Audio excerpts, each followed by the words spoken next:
Hi everybody, it's Doug. Welcome to Screencastify. This is the final installment of the software that we're demonstrating for this module, and this is another screen capture software that's going to be very similar to the other ones that you've seen or read about in your resources for this week. A couple things about Screencastify before we begin is that it is very specific to browser, meaning this is a Google product, and you probably have all noticed that I'm very particular with Google. I think they have great products. I think they have great interface. Their technology is fabulous.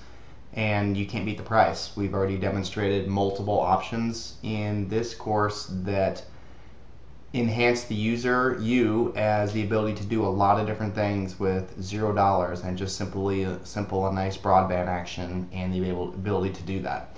So to begin this, you'll go to screencastify.com, and there's nothing to download on this. This is a web-based application like the other ones you've seen. So you'll actually have to, when it says download, you actually have to enable the web extension, and you have to be using Google Chrome for this. You cannot be using Internet Explorer, Firefox, Safari, any of the other browsers that are out there. This only will work in Google Chrome, so make sure that you are using this. This is my preferred browser of choice.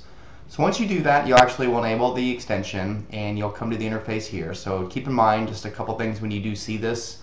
There is a light version, which is free, and that one actually allows for about 10 minutes of video, and you can do about 50 videos a month for that one, and that's a great option there. You can't beat all that for what's there. Again, who's doing more than 50 videos in a month anyway?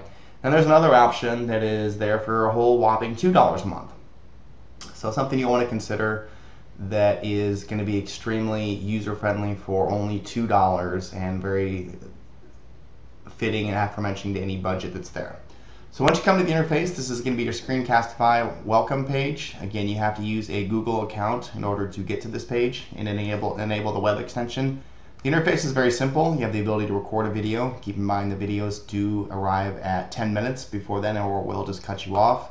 You have the ability to do a little bit of annotation, a little bit of editing. This is something that's a little bit different than what you've seen on some of the other options we have. But in the light version, I want to let you guys know that your video will be watermarked. So what I mean by that is that you'll see a Screencastify watermark in the background of your video. If you've ever searched for Google Images and you've seen a image that goes right through the image, it's basically saying that this is ours. You can look at it in this case, but there is a proprietary issue that's here, so you may want to upgrade from the light version. Also, what's nice is saving to Google Drive. I've seen a lot of you do this in the course. I know with our discussions and the way we're submitting assignments that the ability to actually create it to a drive and do one-touch access is very friendly for us in order to post a link out there and let other people see our work.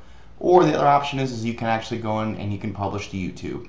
Again, Google owns YouTube, so the interface is one-click access, assuming that you are logged into both accounts. You can make your video public, private, or unlisted, and you can go ahead and post that to a drive that's there.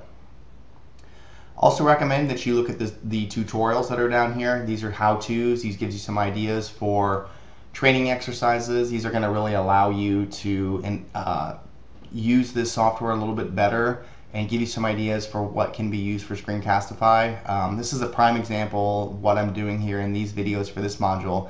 These are screen captures, and these are demonstrating how to use something, a little bit of production value with an audio video that's over the back end of it, and then just demonstrating what can be used for it.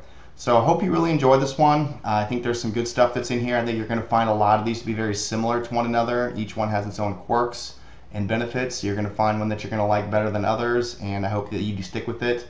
But again, with the free aspect, you really can't miss this with any aspect. And go in and find out what's going to work best for you. And when you do your assignment this week, go in, do a screen tutorial, and post it to YouTube. Post that link in the discussion board. And I think that's going to be a great way in order to demonstrate what you're using these for and demonstrating some real simple asynchronous learning scenarios. Have a great week, everybody. I'll talk to you in the course.